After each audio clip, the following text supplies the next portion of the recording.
আমার ভাইয়ের রক্তে রাঙানো 21শে ফেব্রুয়ারি আমি কি ভুল দিতে পারি? আব্দুল গাফারের কথায় এবং শহীদ মাহমুদের সুরে কি অসাধারণ লাগে বলুন তো। এছাড়া সমান্তরালভাবে চলে কবিগুরু রবীন্দ্রনাথের বাংলার মাটি বাংলার জল এবং অতুল প্রসাদ সেনের মোদের গরব মোদের আশা আমরি বাংলা ভাষা।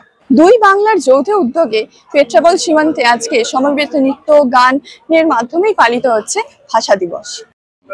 তবে 21শে ফেব্রুয়ারি পরের দিন অর্থাৎ 22শে ফেব্রুয়ারির দিন এই যে বাংলা ভাষা নিয়ে যে উৎকর্ষ সাধন একেবারেই উধাও হয়ে যায়, তখন ভবানী প্রসাদ মজুমদারের কবিতা জানেন দাদা আমার ছেলের বাংলাটা ঠিক আসে না একেবারেই মুখ্য হয়ে ওঠে।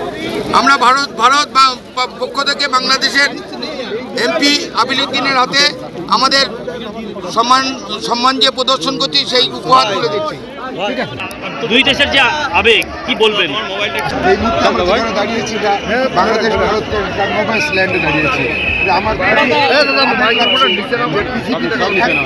ভাষার জন্য একটা জাতি যুদ্ধ করেছে, প্রাণ দিয়েছে, সে হলো বাঙালি, এবং সেই ভাষাটা বাংলা ভাষা, এবং আজকে বাংলা ভাষাটাই আন্তর্জাতিক মাতৃভাষা হিসেবে খ্যাতি অর্জন করেছে ইতিমধ্যে। এবং আরেকটা সবচেয়ে আশ্চর্যজনক ঘটনা, সেটা হলো পৃথিবীতে ভাষার জন্য পৃথিবীতে দ্বিতীয়টি কোনোদিন কোনো ঘটনা ঘটে নাই যে দুই দেশের মিলন মেলা একটা জায়গায় ঘটেছে। সেটাই একমাত্র পৃথিবীতে একটাই হয়েছে, সেটাই ভারত এবং বাংলাদেশ, পশ্চিমবঙ্গ এবং বাংলাদেশ। এবং এই নোম্যান্স ল্যান্ডে আমরা প্রত্যেক বছর যে মানে এপারের বাঙালি এবং ওপারের বাঙালি যে একাকার হয়ে যায়, যে আবেগী হয়ে যায়, সেটা আসলে বলে শেষ করা যায়। 21শে ফেব্রুয়ারি মানে ক্যালেন্ডারে 365 দিনের মধ্যে এমন একটা দিন, যে দিনটার হচ্ছে কোনো তুলনা নেই, কোনো কম্পিটিটর নেই। যে দিনটায় মানে বাংলার ধনুকের ছিলায় ছিলায় যত টান, তীরের ফলায় তবু বিষ নয় শুধু লালনের গান।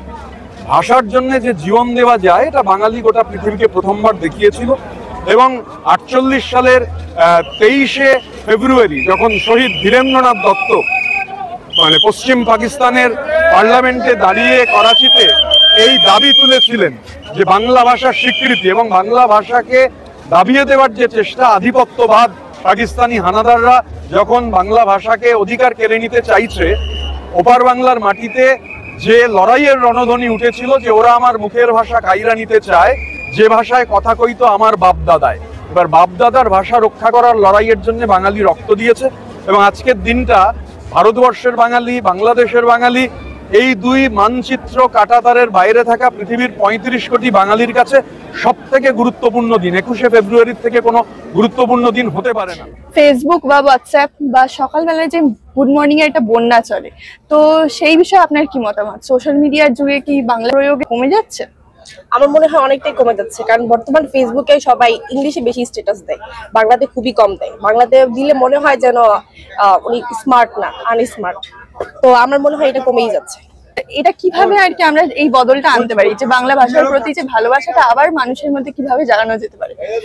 কিভাবে জানানো যেতে পারে তা তো প্রপার বলা যাবে না, কিন্তু আমরা যদি নিজেরাই বাংলা ভাষায় কথা বলি বা বাংলায় সবকিছু করি, তাহলে অটোমেটিক্যালি সেটা চেঞ্জ হয়ে যাবে। আমরা নিজেরাই তো চেঞ্জ করছি ইংলিশ ভাষা দিয়ে, বাংলা ভাষাটা তো নিজেদের মধ্যে নিজেরা বললে সবকিছু। কবিদের চর্যাপদ থেকে শুরু করে বাংলা ভাষায় নানান রকম বাঁক এসেছে। বঙ্কিমচন্দ্র, রবীন্দ্রনাথ প্রমুখ হাত লাগিয়েছিলেন বাংলা ভাষার এই পরিবর্তনের জন্য।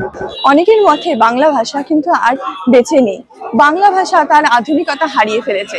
তবে সেটা কিন্তু সঠিক নয়, কারণ যখন বইমেলায় বাংলা বইয়ের স্টলে যখন ভিড় জমে বা বাঙালি গর্জে ওঠে, যখন রবীন্দ্রনাথ বা নজরুলের কোনো গীতিতে কোনো বিকৃতি ঘটে, তাই বাংলা বেঁচে আছে, বেঁচে থাকবে।